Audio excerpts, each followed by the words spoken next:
When we first published the top worst places to move in Canada, it was not received so well, probably because of the worst in the title.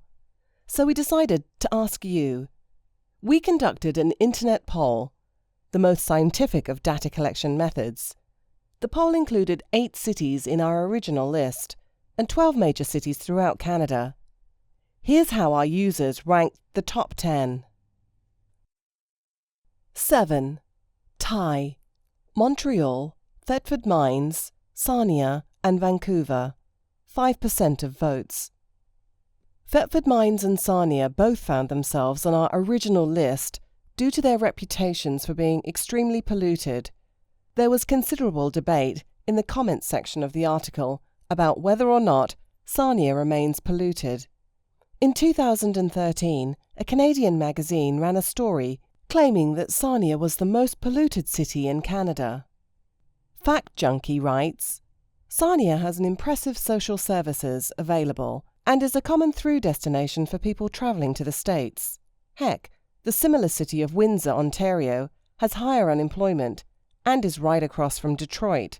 It has higher suicide rates too, and it's only 2 hours away from Sarnia. Another great pick. M. Egan S. Haughty writes, Sorry, Anna. If you lived in Sarnia, you would see that there's some truth to this article, LOL. If you're not working in either the Chemical Valley, part of Sarnia, or Blue Water Health, expect an entry-level, low-paying job here. Corduroy Pillows writes, Over the last couple of years, downtown Sarnia has enjoyed a very encouraging amount of revitalization. New residential spaces, converted from older buildings, and homegrown businesses moving into empty storefronts.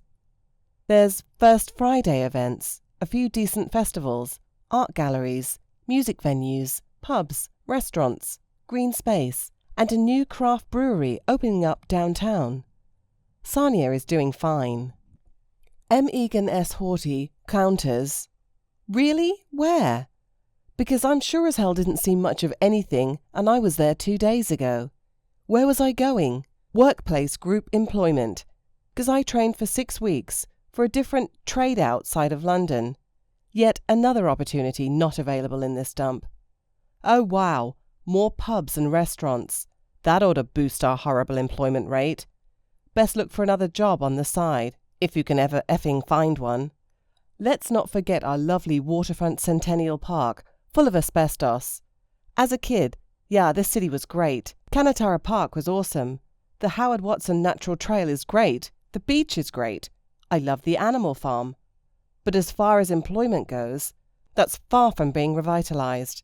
Not everyone wants to be a chemical engineer, or a goddamn nurse, or sharpen pencils all day in an office. Those are pretty much your only options here. Oh, and such a shame about Montana's. Again, you, like many other Sarnians, may already be retired, not young, and looking to find their way. Sarnia is showing its age, and it's not looking good so far. It's old and tired, like the many people who live here anyway. The only big success was Bayfest, but even that seems to have been taken away from us. Oh yes, and apparently blinkers are optional on cars in this city. LP adds, Very true. Sarnia's downtown is making a comeback. Also, our view of heavy industry keeps many of us employed.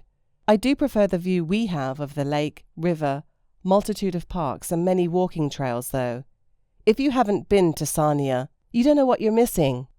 Guest fights back. I grew up in Sarnia and moved away due to no future there. Oh, how exciting! Art galleries, music venues, etc., as you posted. Even Airdrie, Alberta has that. It is an old folks' town, or people cannot accept change. Get out while you can. Corduroy Pillows replies, To address the comments above, I am a 32-year-old who has been fortunate enough to travel all of Canada and a very large portion of the US and some of Europe, a lot for business and then stick around for weekends to see what cities have to offer. Sarnia's downtown is building culture. The skilled labour work in the plants and all the related building safety industries pays very well, as does the shipping, repair, machining industry. Hey at M. Egan S. Haughty, The art galleries, restaurants and pubs don't create many jobs, but they're better than the Montanas you complained about. Also, if you're all about creating jobs, then why don't you start a small business? Get off your lazy ass and make something happen. Is it someone else's duty to create a job for you? I'm not saying Sarnia is the best city in Canada, but referring to downtown as Junkie's Alley just isn't true anymore. Every city has shitty areas, and Sarnia is starting to turn around. If you live in Sarnia and hate it so much, then do something about it. You lazy fucks that sit back and complain but do nothing to make a positive change are welcome to fuck off to some other city and complain about its downfalls. I'm preparing to move back to the area part-time to open a manufacturing facility there, and people like @Discus, OSS2 Nerves, who are waiting for someone else to create a future for them, are lazy B-type personalities I hope I can weed out when hiring. Craig rebuts. Not true. Businesses are closing down. Few companies in the plant were currently laying people off. The Nexus, for example. Aside from Fridays, downtown Sarnia is dead. Junkie's Alley. And guest chimes in again. I was just back in Sarnia. Brights Grove is where I grew up, and it is 100% better than Sarnia. You're delusional. AJ writes, Are you kidding me? Sarnia? Sure, the air quality might be one of the top worst 15 cities in Ontario, and sure, there is a view of the industrialized regions to the south if you start to get towards the outskirts of the town. However, the city itself isn't polluted. The reference is some guy's Tumblr, hardly a reliable source. Granted, Sarnia isn't the greatest place to live, but I wouldn't go so far as saying worst in Canada. It's actually really nice just to be able to hop across the border to do some shopping, or to buy gas. Sarnia is also home to the internationally famous Bayfest, a concert which hosts many very famous bands each summer. There's no way Sarnia is number 5 worst place to live in Canada. Guest keeps at it. AJ, Sarnia is number 5 in Canada, and it sucks. As you are aware, as I'm sure, as you live here, Brights Grove is the best place to live. A true Grovite. None of these wannabe Sarnians moving onto the Grove. Be a true Grovite and Canadian. Keep your money in the Grove. Dane writes, I find it strange that Sarnia made the list for being polluted, empty and shrinking, yet Windsor and Sudbury didn't make the list. Sarnia is a lovely place to live. I used to live there. I live in Peterborough now, and it is dangerous and dirty. I still love Peterborough. The city of Sarnia itself is very clean and very safe. Sarnia's water is way cleaner than Toronto's, and the cost of living is pretty great compared to the job opportunities. Concerned Citizen writes, When it comes to Sarnia, that heavy industry is Canadian, not American, and employs thousands of local residents. Furthermore, all the pollution drifts south to Detroit. Sarnia Bluewater has some of the cleanest water on Earth, and no smog or air pollution to really speak of. If you're going to bash communities, get your facts straight. Jesse yells, Also, you forgot to mention downtown is a fucking shithole. Nothing but crackheads and meth heads waiting for their fix. Ha ha ha. This city is a joke. LMFAO at this comment. Sarnia is one of the grimiest cities I have ever lived in, or been to. Gotta love the weekly chemical spill sirens going off. And in the summer, probably just as polluted and smoggy as the highways in Toronto. But Jeff says, the weekly siren is actually a test. Just shows how ignorant you are. Ha ha. Agree, downtown is a shithole. But that's not all there is to Sarnia. Guest is back again with, Jeff, you should ask the residents south of the plants. They actually have to call the plants to advise them of the air quality most of the time. And if you want, I can find the article. That is, if you can read. It is amazing that Sarnia only has wind from the north, as Concerned Citizen states. Steve Loxton writes, This is how credible this article is as far as Sarnia is concerned. It has a line that mentions views of US heavy industry as a negative. This text hyperlinks to an anonymous Tumblr account, showing various Sarnia problems. And a very lame and arbitrary list it is. Superimposed over a view of Sarnia's own chemical valley. The writer has assumed that this is the US he was looking at. It's not US heavy industry, you dope writer. It's Canadian heavy industry you're looking at. It's the US who have to look at our heavy industry. Perfect example of a freelance writer. Know-nothing blogger more like, throwing any random shit together to sell an article. Complete waste of time. Bring Back Bay Fest replies, Sarnia does suck though, just saying. Nothing to do in the city. Hashtag born and raised in Sarnia. Sicko Hater counters, any city is what you make of it. I live in Sarnia and love what it has to offer. At 40 years of age, 3 kids, Sarnia has some great water areas to hang out if you look, has great schools where my kids don't have to worry about guns, and I can be home from work in 10 minutes from just about anywhere. And I can shop here or in the USA for just about anything larger cities have. There are some great people here in Sarnia who will help out our city in seconds if needed, and again. If you're bored in Sarnia, it's your own fault. Former Sarnian chimes in, I was born and raised in Sarnia. We go back often to visit. It doesn't offer a lot of entertainment or activities. You really do need to make your own fun. The shopping is also majorly lacking. I have tremendous concerns about family members there, and the amount of people there I know that have gone through cancer. Sorry, that was not directed at you. As to Montreal, we are under the impression that most Canadians who do not live in Montreal love Montreal. But we stand corrected. The obvious drawback for immigrants to Canada for many Quebec cities is that you're better off knowing both French and English, in addition to your native language. And not everyone speaks 3 languages. Montreal is known for its never-ending road construction, its insanely snowy winters, and the horrible traffic. But before you doubt us, we have personal experience on this. One of us has actually spent literally hours on Pont Champlain, more than once. Vancouver has a reputation of being the Toronto of the West Coast. It's very multicultural, but insanely expensive, and everyone who doesn't live there hates people from there, especially the Canucks fans. Like Montreal, Vancouver is known for its terrible traffic jams. Again, one of us has spent hours stuck on Lionsgate Bridge. Tie. Bay Roberts and Nanaimo, 6% of votes. Both places feature on our initial list, though the 2 places couldn't be more different or farther from each other.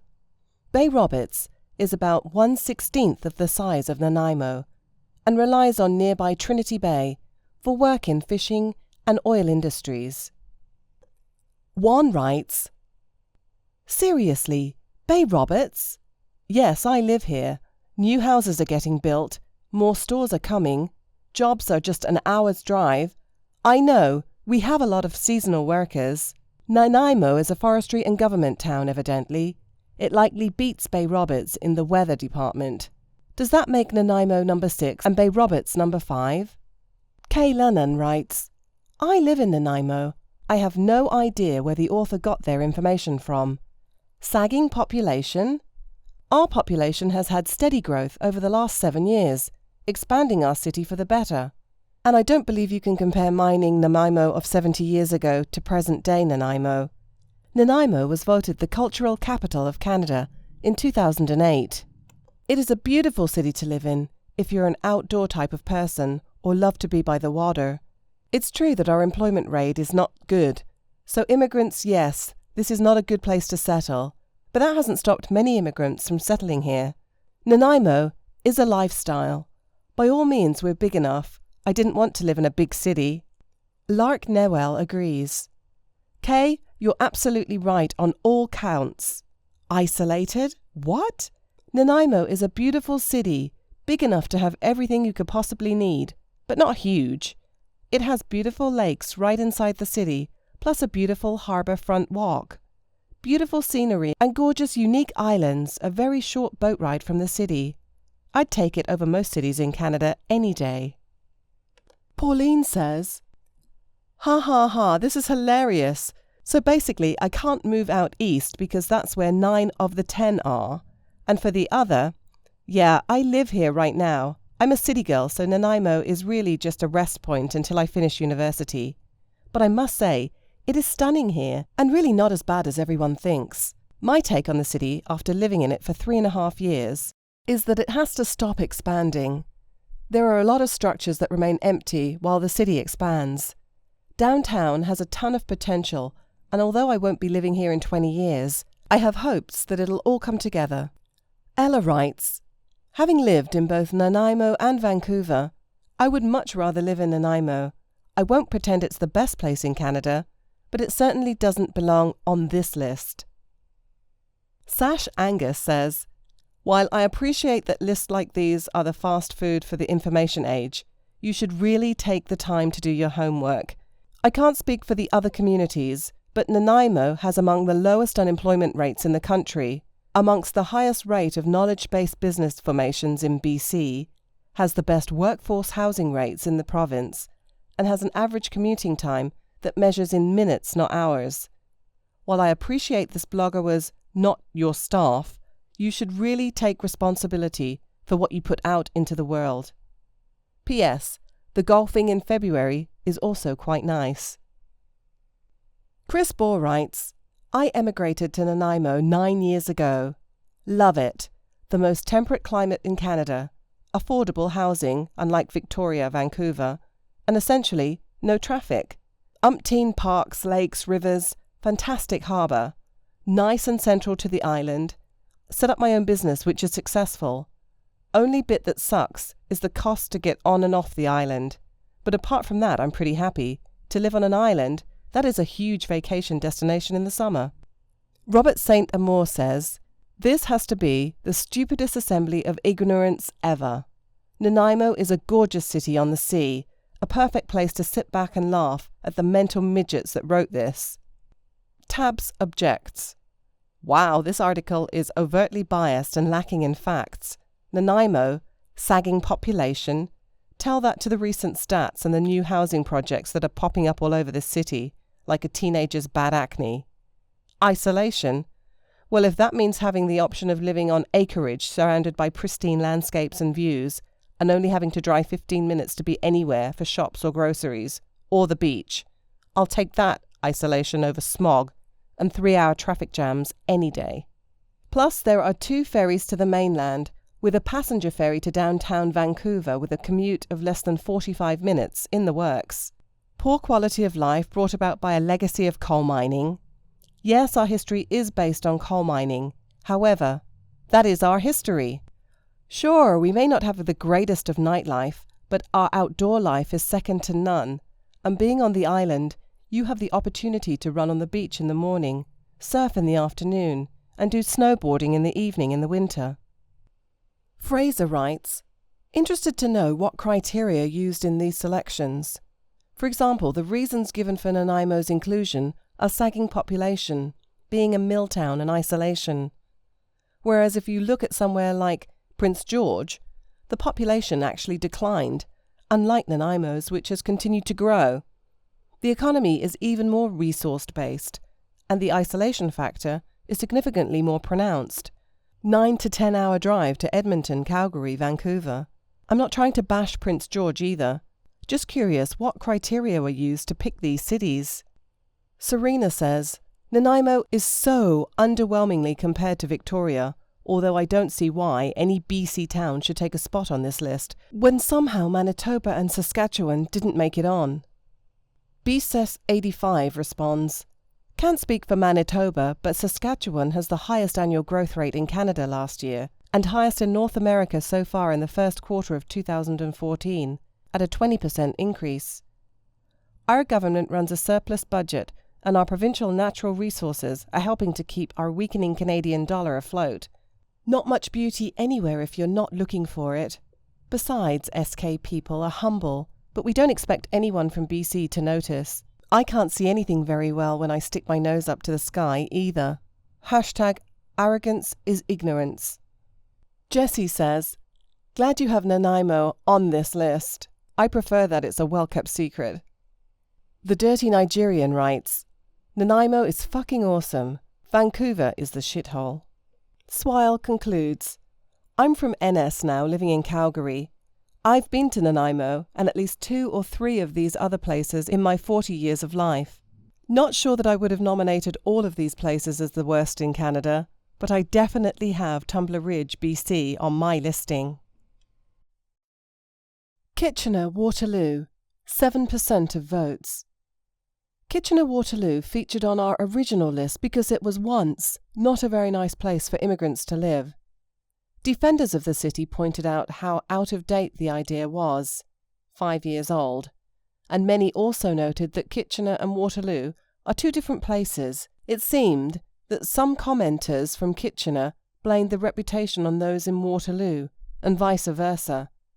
This feels a little like splitting hairs, since the downtowns are slightly less than 6 kilometres apart.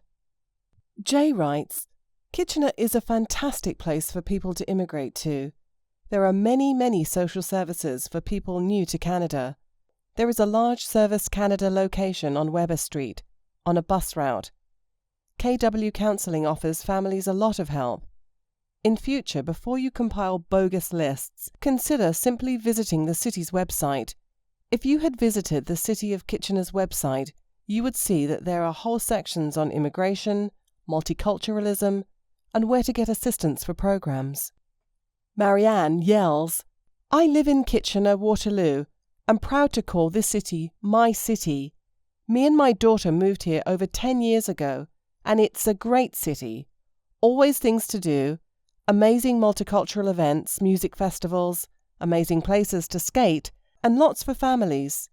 KW is far the nicest place I've lived in, and very friendly. There are always people to ask, and even the great drivers here are helpful. So whoever wrote this crap article needs to give their head a shake. Adam Frank chastises, hate crime capital of Canada? From a stat from 5 years ago? What a joke! Kitchener-Waterloo has one of the longest standing multicultural festivals in the world, with over 50,000 attendees. Shame on you for writing this dilapidated article. Russell Felicima Espiritu writes, I live in Waterloo, not Kitchener, and a person from the Philippines. And this article is crap. Have you ever been here? Please don't write about things you don't know about. CIPH3 says, Kitchener is actually pretty awesome. I've met some of the nicest people, and life was generally high quality and happy. I've since moved to northern Alberta and material quality of life has gone up due to much more income, but overall happiness and social fulfillment has not. It's also much more multicultural in Ontario than here. Could be where the claims come from. Also much more modern technology, and thinking overall, I've found, as I'm of a very tech-thinking of background. Classic example of money can't buy happiness, but a necessary evil to build a solid financial foundation and professional experience. Then I'm out of here to somewhere nicer, probably Ontario again. I would also like to add that AB has abysmal social services compared to ON, where everything is organised and not privatised and consolidated. Also LCBO and the beer store are sorely missed here. The food and drink selection is pretty bad compared to Ontario. That's all contributed to my KPI for somewhere to live.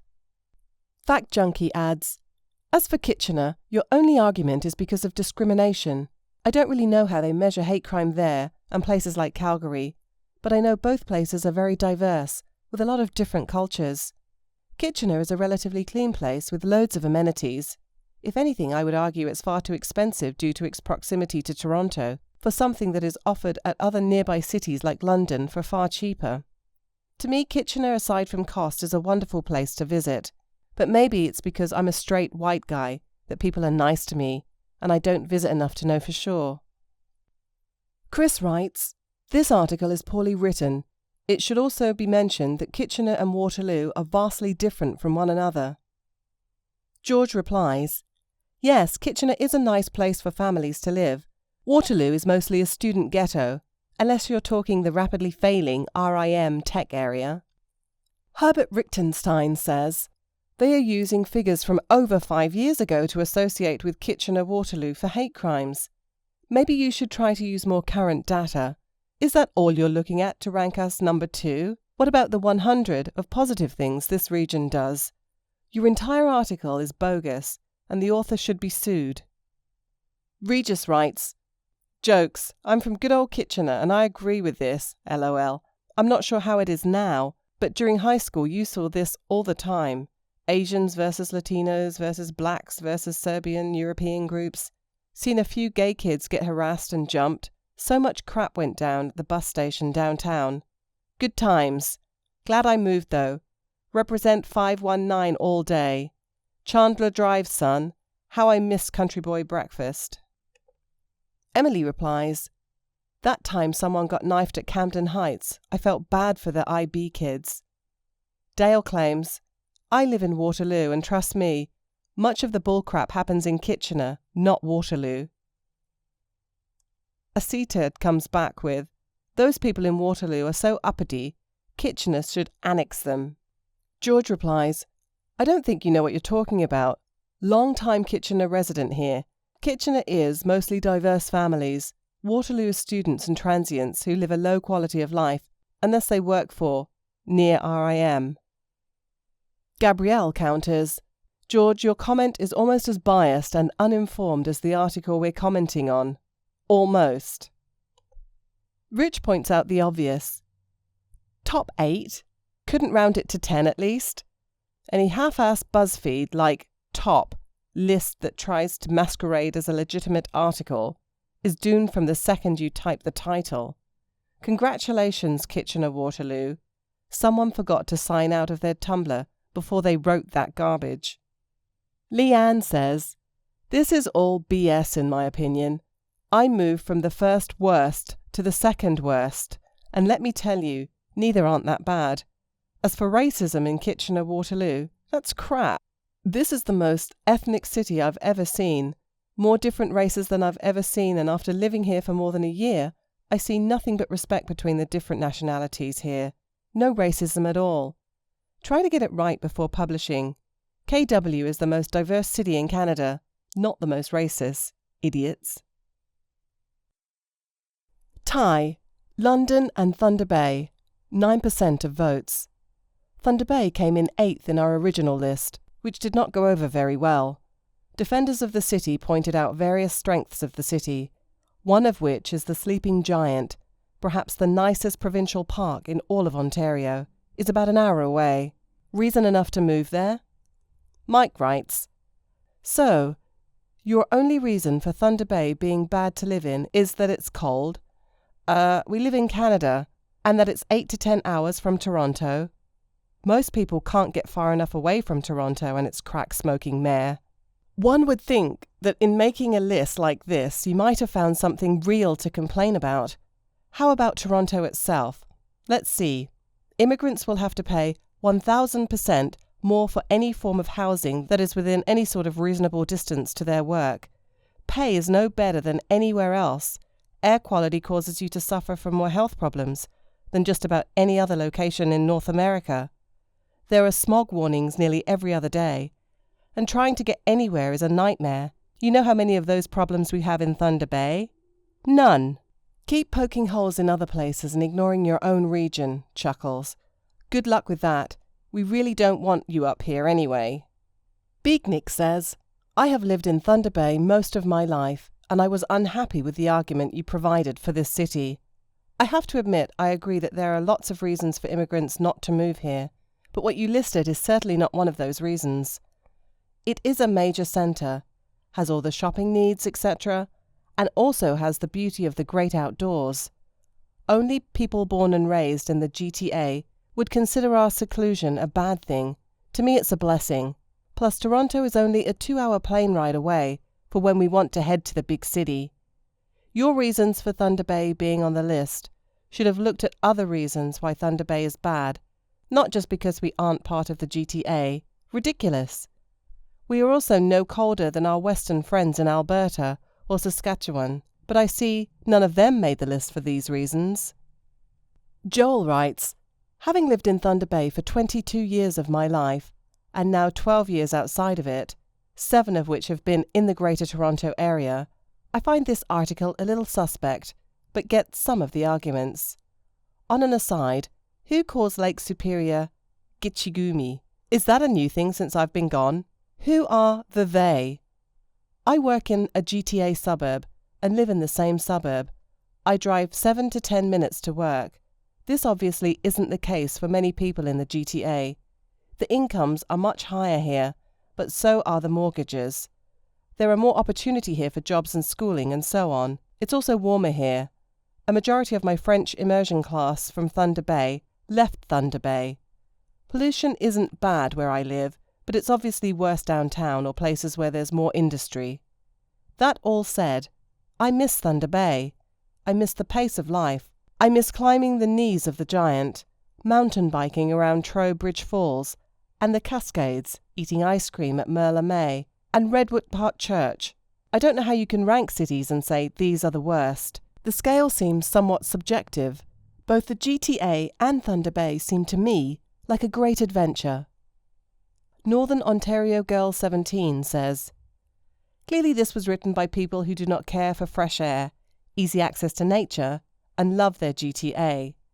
I've been too many places in Canada and they all have their pros and cons, and what I can't understand is why whoever wrote this article feels that being somewhere with a low population or is somewhat isolated means it's bad to live there.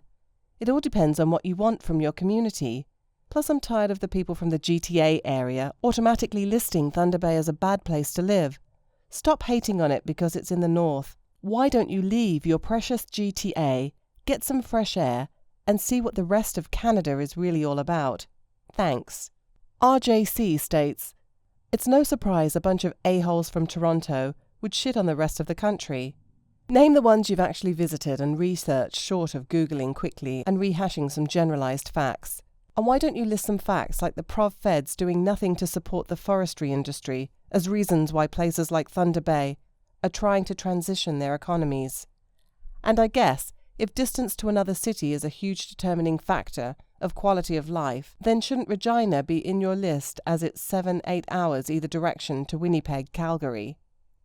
How about you actually present some logical, fair presentation of facts that took you more than 60 seconds to Google to support your extensive research in writing this trash article, to basically garner your group some sensationalistic press? You, your group, and this article are a joke. Sudbury Yahoo writes, holy cow, Thunder Bay was founded by immigrants.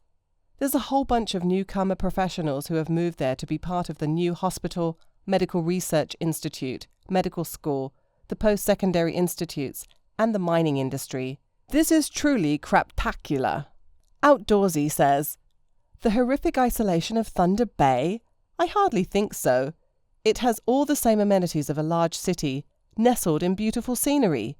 15 minutes from the city, and you can escape the hectic life and trade it up for real camping adventures. The drive to the nearest city, most people in Thunder Bay aren't interested in more city, but rather less. Speaking of driving, living in cities like TO, Winnipeg, Edmonton, etc., what is the commute to and from work each day? An hour? 2 hours? Each day? What's the commute to the great outdoors? 4 hours to the cottage? Please, this was written by someone that has nature deficit disorder. Akash adds, wow, probably better than the place these immigrants are coming from. I think my mum would have regretted every day of her life if she left Mumbai to move to Thunder Bay, Ontario. C. Marcino regrets, I feel sorry for the person or people that put these lists together. They show you that they really have never spent a lot of time in any of these places. Thunder Bay is close to a wonder of the world, as the falls are just a short drive from Thunder Bay. 15 minutes outside of the city, it's breathtaking. The lands around Thunder Bay hold the beauty and charm of the Alps of France, etc. Raymond Haitapaka claims, the only truly great things about Thunder Bay are outside the city limits. Joe responds, I agree that it is an outdoor enthusiast's dream up there, but Thunder Bay is also a great service centre itself.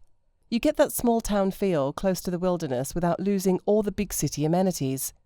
You want a big box store and multi-floor malls? Thunder Bay has it.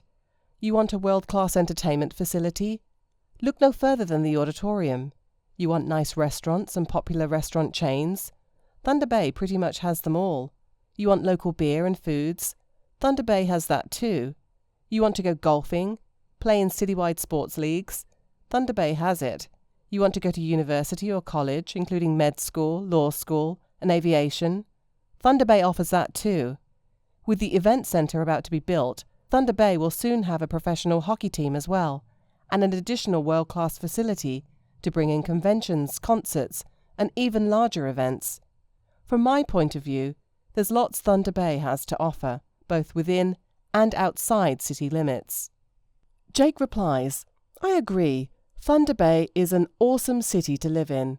Great shopping, lots of places to eat. If you love the outdoors, you're close to nature trails and camping, fishing. Not sure about the multi-floor malls though. Oh yeah, they have an awesome blues festival there in the summer. Jazz questions the existence of certain types of malls. Multi-floor malls? Where are these multi-floor malls you speak of? Joe comes back with, Intercity is 2 floors. The Sears in there is multi-levelled, and there are dental offices and businesses on the 2nd floor of the mall. Victoriaville also features a 2nd level. Used to have a Science North up there, and I believe it was turned into a gym upstairs. A bit of a stretch, perhaps, but the point is that the shopping in Thunder Bay is not half bad, and I don't get the point that they're making about having to drive 10 hours to another major city when everything you need is essentially found in Thunder Bay.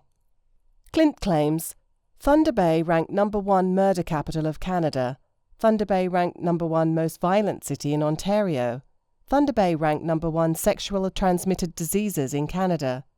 Top 10 annually for crime in Canada. Even the mayor of Thunder Bay said that Thunder Bay has more crime than Dallas, Texas. Ranking is bang on. Kathleen disputes that claim. Now, we've had the honour of murder capital in the past, but it's not a given. Some years, when Thunder Bay's murder rate has been high, not a single murder has been random, meaning all of the murder victims knew their murderers. It's still a terrible problem, but there's no need for most people to fear random violence. Crime rates are not reported or calculated the same way across municipalities or countries, so it is somewhat difficult to make a fair comparison. I would not move to Thunder Bay to open a Max Mart, but I walk around every day feeling safe. There's a clear relationship between social issues like poverty and substance use and the types of crimes that are most common. These issues are serious, but they're not unique to Thunder Bay. Paul also disputes what Clint had to say. Holy, that was a post full of libel. Check your own stats, man. Thunder Bay does have a higher than average crime rate, but in no statistic do they rank number 1. Winnipeg is the murder capital of Canada in the latest statistics. Joe writes, I'm really not sure how Thunder Bay cracks a list that is apparently chosen from cities that have high unemployment, high cost of living, bad weather, etc. Last I checked, the unemployment rate in Thunder Bay was below the national and provincial average. The cost of living is also far lower than the national average. With the expected economic boom from the Ring of Fire, Thunder Bay boasted one of the best economies in 2013 for major Canadian cities, and this trend is expected to continue. As for weather, I'm sure most every city in North America has had crazy cold winters this year, but on average Thunder Bay's winters aren't half bad, protected by mountains and Lake Superior. It's also one of the sunniest cities in Canada, and summer temperatures average out to a comfortable plus 25 degrees Celsius. For an outdoor enthusiast, the city is second to none, surrounded by some of the most beautiful scenery nature has to offer: waterfalls, canyons, mountain range, clear crystal lakes and rivers, etc. Every city suffers from rundown areas, and Thunder Bay is no exception, but it is pretty easy to find some bustling and growing areas in the city as well. The waterfront district has been completely revitalized, with a new marina, many local pubs and restaurants, and in a couple of years will be boasting a brand-name event centre that will be home to the Winnipeg Jets AHL Farm Club. To any immigrants looking to move somewhere surrounded by nature with all the amenities of a big city, Thunder Bay makes for an excellent destination. It's a shame that something so misinforming could be published on this site. Clint also says, I was talking to a couple from Minneapolis and asked them what they thought of Thunder Bay, and they summed it up best by calling Thunder Bay a third world city. Jay Hernwack counters, "Well, other than for the milder weather, I wouldn't move to the Twin Cities from Thunder Bay, and I've been there a few times." Kathleen again takes issue with what Clint has to say. It's a shame that many Somalian residents of Minneapolis have not helped this couple develop a more positive view of the third world. Their own city is shaped by it. Clint's original comment: Thunder Bay has really been on the downslide ever since Keith Hobbs became mayor, ranking very poorly in other publications also. Walk around the city. It is dirty, filthy, and full of litter. Becky Kukai Fluck says, "True, Thunder Bay is actually a fairly big place, and it's beautiful." John disputes that. Kenora is actually more scenic and way easier to get to, great fishing. The fireworks venue has to be one of the best I've ever seen. More scenic with more spectacular sunsets. Thunder Bay is not even close. City Girl says, "If your research for the other 7 cities is the same as for Thunder Bay, I would put this blog in the category of useless and erroneous information. Example, driving 10 hours from Thunder Bay means you have overshot several cities and you're now in the middle of nowhere, possibly close to Toronto or maybe near the Manitoba-Saskatchewan border. A reminder for you, if you want to find the bad in anything, it doesn't take much effort. But with even less effort, you can find even more good aspects and spread a little positive energy at the same time." NWO replies, "Huh?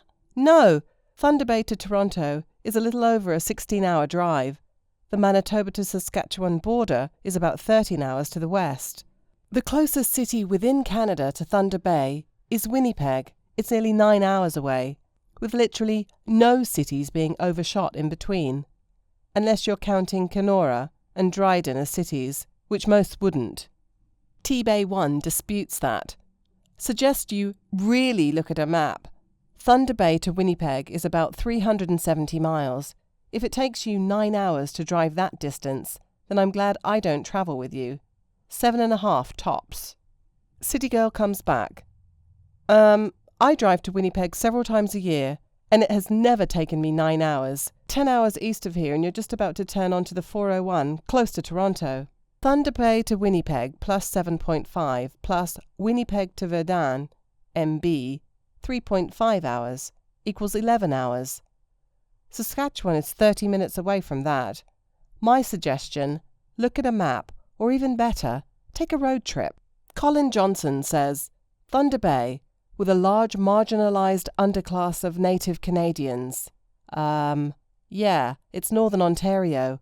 What the F do you expect?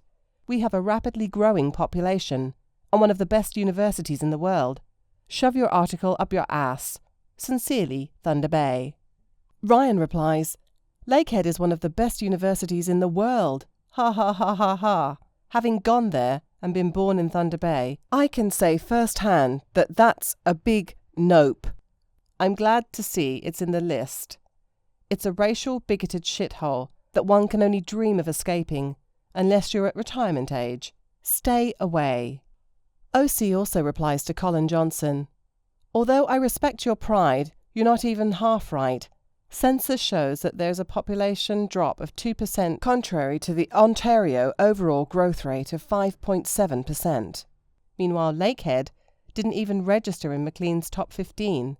No offence, it's a dying city, and do some research before making claims. You're not writing a Lakehead quality thesis." Kathleen writes, "You want immigrants to avoid moving to Canada due to the presence of Aboriginal people. That is really rich. Aboriginal people face problems across Canada, even where they make up somewhat less of the population.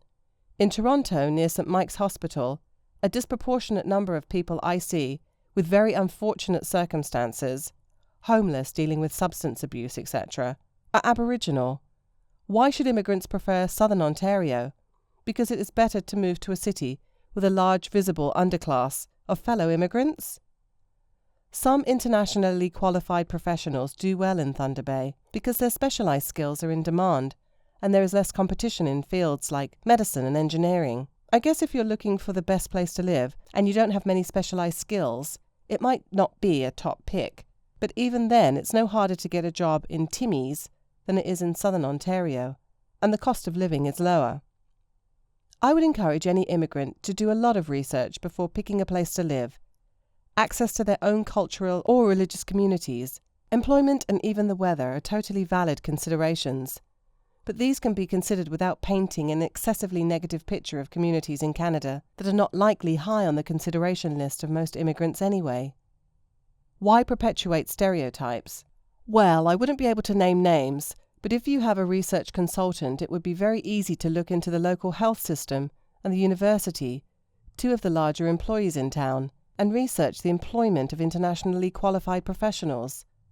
The barriers to having credentials assessed and recognised are the same across the province, but the very common issue of Canadian experience is less of an issue here. I don't know the polite way to put it, but when you are having more difficulties attracting top professionals, you may be more open to different candidates. There are internationally qualified professionals in top positions at the local hospital and several departments of the university. The Career Bridge program, which largely posts positions in southern Ontario, honoured an internationally qualified professional who worked with the provincial government to implement new systems and ministry offices in Thunder Bay. So for an individual example, there is that. Granted, I don't have the name, but Career Edge has published something on the award. The local Multicultural Association would surely be able to help you find other specific examples. I mean, this isn't limited to internationally qualified professionals. If you look at local law firms and other organisations, you'll see that sometimes for people with advanced qualifications, this is a good place to practice. There is less competition than there is in southern Ontario, or specifically the GTA, since more people without a job will naturally gravitate to the place with the greatest total number of jobs. Joe adds, while it's true the population dipped 2% in the 2011 census, all data today suggests Thunder Bay is currently in a major economic turnaround, with the major boom of the mining industry and the discovery of the Ring of Fire. They don't build brand new Marriott and Delta hotels to serve a dying city. In fact, Thunder Bay's economy in 2013 showed the most growth out of any city in Ontario. When the Ring of Fire finally does take off, predictions are that Thunder Bay will boom like Calgary did out west. D. Roberts 001 writes, not much depth in descriptions of each place. I suspect there's not much depth to the original investigation either. I grew up in London ON, and I lived in Toronto for many years. Moved to Thunder Bay 25 years ago, and I wouldn't move back. For our size, we receive a substantial number of immigrants from Central and South America each year, and they are welcomed and assisted in many ways. It's true that there are tensions between the native and non-native population, but there are active programs on both sides of the divide working on this. I think the description and photo of Thunder Bay in this article does a great disservice to our people, and I suspect it's the same with other cities listed here. Just what is this article supposed to accomplish? The Sot says, well, I got sent over here by one of my cousins who thought this story was a good survey and that the photographs were worth cataloguing. It is, and I forwarded the link on. It's a surprise, but no surprise, to find you here in your ubiquitous fashion trolling negatives about everything you see. So since, like a lot of trolls, you're giving us your life story, why don't you tell us where you got your teeth kicked out? Was it in London or in Thunder Bay? Kibby suggests, let the author have his lunch. Thunder Bay is the best kept secret Ontario has to offer, and that just suits us northerners just fine. Lynn Dorr says, I was born and raised in Thunder Bay, moved to Toronto for 2 years and moved back here. Thunder Bay's great for nature lovers. Toronto's great for city lovers. You may have to drive hours from T-Bay to get to another large city, but nature is just outside your front door. The exact opposite is true for people in downtown TO. It all depends what lifestyle you prefer. Thunder Bay should be number 1, says pretty much what you think he would say. Thunder Bay, number 8? Try number 1, or at the very least top 3 worst place to live. I would rather move to Iraq than live back in that shithole. City girl objects. Glad you did your part to make our city a better place. If you don't like living here, please leave. Thank you. But Thunder Bay should be number 1. Isn't done. City girl is your name, but you live in Thunder Bay. Everyone that has half a mind left Thunder Bay and never looked back. Thunder Bay is filled with pill junkies and parasites on society. As I'm writing this to you, you're probably checking your iPhone, which is paid for by taxpayers, and waiting in line to get your methadone while you patiently wait for your disability check. Mike Bromley counters, actually some parts of Iraq are downright pleasant.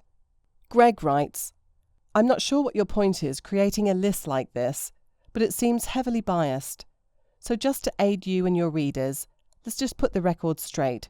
Thunder Bay, like much of Canada, is a very diverse city. We have the highest concentration of Finnish origin people per capita. In all of Canada, we have more than 12,000 people of Aboriginal descent living in Thunder Bay. And we have Ukrainian, Italian, British and French origin populations of 17,000 or more. I think that's pretty diverse, compared to the picture you tried to paint. Besides the diverse population, we also have local theatre, a symphony orchestra, multinational cuisine and dining, and access to one of the most beautiful provincial parks in Canada, with the Sleeping Giant Park, situated beside the largest freshwater lake in North America, Lake Superior. This and the surrounding area provides an outdoor lifestyle that includes hiking trails, boating, rock climbing, skiing, ice fishing, hunting, and more. We also have one of Canada's most popular tourist destinations, with Fort William Historical Park, a living replica of the old French fur trade post of the 1800s.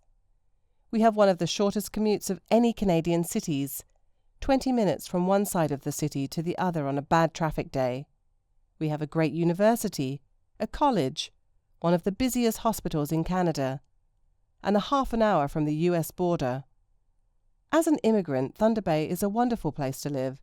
It offers a relaxed and comfortable lifestyle, hard to find anywhere else. But what would I know? I'm just an immigrant reading your journalistic opinion. And thank you for your clarification and your edit as noted above. I think it helps, but your reasoning in your reply suggests you only catered to one particular group of immigrants, or that you purposefully exclude European immigrants from the opinion piece, which seems oddly racist, don't you think? And what I said is that your article, by highlighting Thunder Bay's native population as merely a marginalised underclass, and by implying that is all that determines diversity, seems oddly racist to me and others. Feel free to disagree with my opinion. I mean, I personally disagree fully with your opinion also on here. So we can agree to disagree. Looks like the majority would agree with this particular immigrant, though, rather than our out-of-touch lawyer's opinion here. That's life. City Girl adds, you are joking about the weather, right? Compare Thunder Bay's weather with Toronto. You have more snowstorms, more airport closures, highway closures, university school closures than we do. We aren't sweaty, smelly, hot in summer either. Living on the shores of Lake Superior gives us a lovely climate. We, like all Canadians, complain about the weather, unless you're a new Canadian from Siberia. You will find most parts of Canada cold and snowy in the winter. And we didn't need the army for the extra 6 centimetres of snow. Sorry, Toronto, we'll never forget, laugh out loud. I don't think the difference of 6 centimetres in snow, rain, and 7 degrees of temperature really qualify as the weather the immigrants should fear. If a new Canadian was expecting Toronto's average of -1 degree Celsius for January, then the 21 days of below average temperatures, of which 12 were below -8 degrees Celsius, would have them saying, Toronto the cold. Thunder Bay had comparably 20 days below -8 degrees Celsius, colder, yes slightly, but not terrifying weather. True North points out, to you, what about the people who come from countries where it's 40 plus on an average day? That's a huge difference in temperature. Been to Thunder Bay, my biggest issue was the people. Thanks for reminding me why I don't go there. Justin writes, if you're going to call Thunder Bay a place immigrants should not move to, at least use facts. Making up numbers like how many people of colour we have and that we're a 10-hour drive to the nearest city truly shows how thoughtless your article actually is. Neither of those are true unless you're driving a golf cart, Get your shit together and stop misleading people. It's sad because vulnerable people moving to Canada probably take your garbage seriously. You suck. City Girl adds, I can be in Winnipeg in 7 hours, Sault-Ste-Marie in 7 hours, Duluth, Minnesota, a real city, in 3.5 hours, in Minneapolis-St. Paul in 6.5 hours. If I want to drive for 12 hours, I'm in Chicago, having driven through several large cities in the process. As a bonus, plenty of small towns to explore, wonderful vistas of Lake Superior and other lakes, fantastic rocky hills, beautiful forests, deer, moose, bears, and a plethora of other interesting things. What I don't see, 6- and 8-lane highways clogged with semi-trucks and anxious drivers. CP Sig MTR says the old article. Makes me want to move to Thunder Bay, live with the real Canadians and celebrate Canadian holidays. Andrew counters, I live in Thunder Bay, and it's not fun here. No jobs, high rent, rude people. But hey, if you want to come here, be my guest. Olivia replies, I don't know why you would say that the people here are rude. Your attitude attracts people with the same attitude. Rude people is a complete stereotype. All of the people I know are extremely nice, and I can't remember a time that strangers were rude to me. And Greg adds, I live in Thunder Bay and it's a brilliant place to live, but then I could live in a tent and be happy, because that is my attitude. Come to think of it, if your attitude sucks, where you live is always going to suck. People will always seem rude. You will likely struggle to find a job, and then the rent is high, no matter how low it is, really. CP Sig MTR, come join us. We have good property prices, an orchestra, good local theatre, good schools, great outdoor living, and city luxuries. We are half an hour from the US border, but remote enough to only be bothered by people that really want or need to come here. Life is wonderful, as long as you can handle the 6-month winters. RT says, they must have talked to the business of Thunder Bay when they claimed it's a 10-hour drive to another city. Guess this is why our prices are so high. Plus explains why we have a huge out shopping here in T-Bay. Other facts are correct. Nikolai writes, okay, I admit that Thunder Bay isn't really among the best cities in Canada, but it's not going to be that bad for long. Better things are on the horizon for Thunder Bay. By the way, whoever wrote this article could have found a better picture. Bay Street in Thunder Bay, where the Huito restaurant is. It's okay, but it's not the best or worst area of town. Try an area like the waterfront, where there's a nice view of the sleeping giant on Lake Superior. This entire article about each of the towns on this list is a load of BS. I could think of worse things to write here, but I won't waste your time, so don't waste ours by writing articles like this. Mayor Keith Hobb writes, Thunder Bay was built by hard-working hands of immigrants. We have a large Italian population, the largest Finnish population in the world outside of Finland, 22,000 urban Aboriginal estimate, and a growing Muslim community. We have a Thunder Bay Race Relations Committee, Diversity Thunder Bay Committee, a very active multicultural council, and a multicultural youth council. Thunder Bay is one of the fastest growing cities in Canada, boasting the lowest unemployment rate in Ontario at 5.6%. We have a world-class hospital, regional research institute that attracts scientists from all parts of the world. We have a school of medicine, a law school, university, college, symphony orchestra, community auditorium, etc., etc. We are one of the most diverse cities of its size in North America. The mayor, me, was a landed immigrant, now a Canadian citizen. Please research a city before you put us in the bad light that you did. Some of the commenters on our original article thought London should have been on that list. London is the 5th biggest city in Ontario. There's an international airport, apparently. London Doubter writes, I'm surprised London, Ontario isn't on this list. Toronto, 24%. Not surprisingly, nearly 1/4 of respondents thought that Toronto is the city immigrants shouldn't settle in. While this might be a product of the rest of Canada's well-known hatred of the city that thinks it's the centre of the universe, there might be some solid reasons for this. The good. There are a wide variety of jobs in Toronto. Most industries are represented in the GTA, in one way or another. chances are you'll be able to find not only fellow nationals, but community organisations and even businesses, groceries, restaurants, run by and for your nationality or ethnic group. 50% of new Canadian permanent residents have settled in the GTA. If you live in or near the downtown city, you won't need a car. If you care about these types of things, Toronto has more pro sports, live theatre, and live music than anywhere else in this country, not to mention one of the biggest film festivals in the world, though these benefits usually come with a hefty price tag. The bad. The cost of living is terrible, and the rent in particular can be ridiculous. Though it's impossible to find an apartment, it's also rather difficult to find a job. If you live outside of the downtown, you most definitely will need a car, and you'll spend a lot of time and energy in traffic getting to and from your home. Ontario used to be the centre of the Canadian economy, but the real jobs, more opening and better wages, are out west, in Manitoba, Saskatchewan and Alberta. Ontario's Provincial Nominee Program, PNP, is the least immigrant-friendly in the entire country. Some of the comments have been edited for spelling, grammar and contextual reasons. For the original comments, please go to immigrate.com/news/top 8 worst places move Canada.